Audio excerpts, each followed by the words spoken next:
O procurador, eu estou me referindo agora ao que o PGR apresentou, as 40 ações penais do 8 de janeiro. 8 de janeiro, Então, com aqueles 4 crimes, associação criminosa armada, abolição violenta do Estado Democrático de Direito, golpe de Estado, danos qualificados pela violência e ameaça ao patrimônio de tombados, quer dizer, tudo muito grave, tudo muito grave.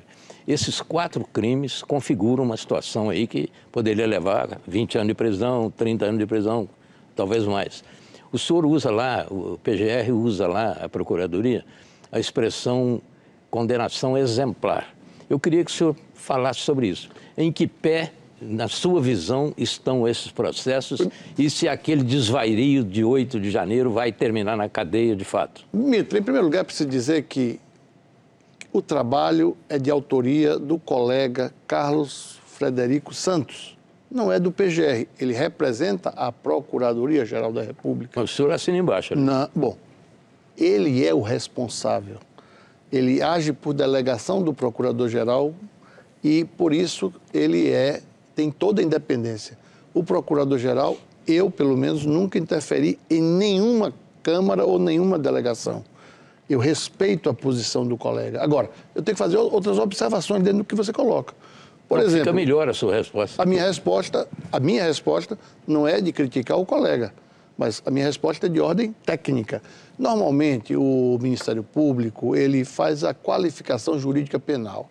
Só que existem princípios do direito penal, como o princípio da especialização, da consunção, que, de alguma forma, lá adiante, quando o tribunal for julgar essas pessoas, vão ter que excluir crimes de menor potencial, se for o caso da especialização.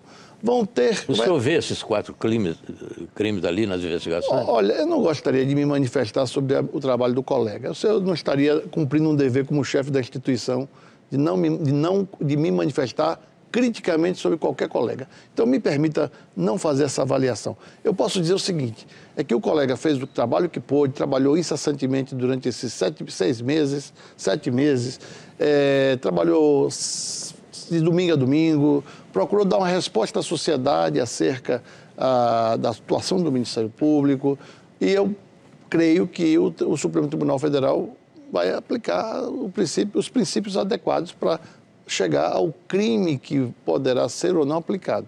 Então, absorção, consunção, especialidade, são técnicas de julgamento que poderão ser aplicadas para saber qual é o crime que vai ser aplicado. O mais grave ou menos grave? O mais específico, o mais aberto? São técnicas. Ou os 4. O procurador claramente não concordou 100% com a decisão, mas de qualquer maneira... não discordou, não. Não posso criticar tudo bem, meu mas colega. o senhor entende que, como o Mitri perguntou, o senhor entende que, diante desses 40 denunciados ou outros que participaram disso, o senhor entende que precisa de uma resposta exemplar para evitar, como disse o Mitri, outros atos como esse? Em primeiro lugar, eu quero falar por mim, não pelo colega. Não faz parte do meu histórico profissional usar adjetivos. Eu não uso adjetivos.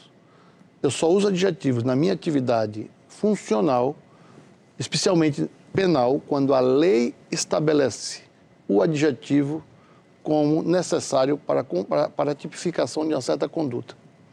De maneira que, quando o colega alude a uma condenação exemplar, só o colega pode responder.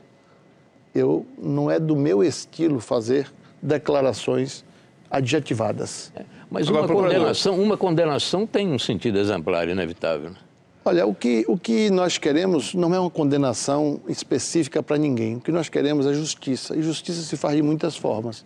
Então, nos 4 tipos penais que o colega pediu a condenação, eu não sei se o tribunal vai condenar nas 4, em 3, em 2 ou só em 8. 8 de janeiro foi uma tentativa de golpe de Estado, o senhor acha? Olha, essa pergunta é muito difícil, mas eu vou lhe dar uma explicação maior que você certamente não... Está lá no documento do colega. Sim, eu não vou criticar.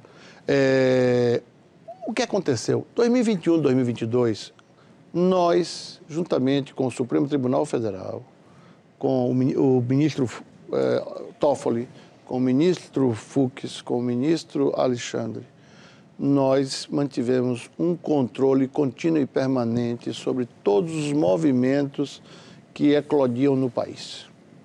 E nós recorremos sempre à discrição para evitar uma turbulência social. E tivemos êxito. Tanto que no dia de 1º de janeiro o presidente tomou posse, não houve nenhum problema mais grave.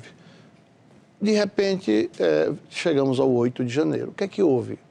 Nós não sabemos. Eu não tinha as informações que eu tinha antes. O ministro Alexandre provavelmente não tinha, porque foi com a família tirar férias no exterior. Então, certamente que, no particular, eu e o ministro Alexandre não sabíamos, nem imaginávamos o que ia acontecer. Diferentemente do que fizemos juntos, ministros Toffoli, Fux e Alexandre, durante os anos anteriores. Nós ficamos de plantão no 7 de setembro de 21, todas as datas oficiais, todas as programações de movimentos sociais que pudessem levar algum tipo de comoção. No 7 de setembro de 21, o senhor teve dúvidas, né, sobre o que fazer depois do discurso do presidente, naquele discurso ali que ele atacava o Supremo, dizia para não cumprir as decisões da Justiça. Na verdade, o senhor chegou a cogitar de alguma coisa ali. Na verdade, nós não tivemos dúvida, porque nós tivemos o controle da situação. Nós só não podíamos controlar a fala, a oratória, o discurso político de quem quer que seja. Mas o senhor pensou em que o PGR talvez tivesse que agir? Nós fizemos um procedimento à época para apurar os fatos. O grande problema é que nós temos que separar a retórica política do discurso jurídico. O discurso jurídico, em qualquer âmbito, tem que ser estrito.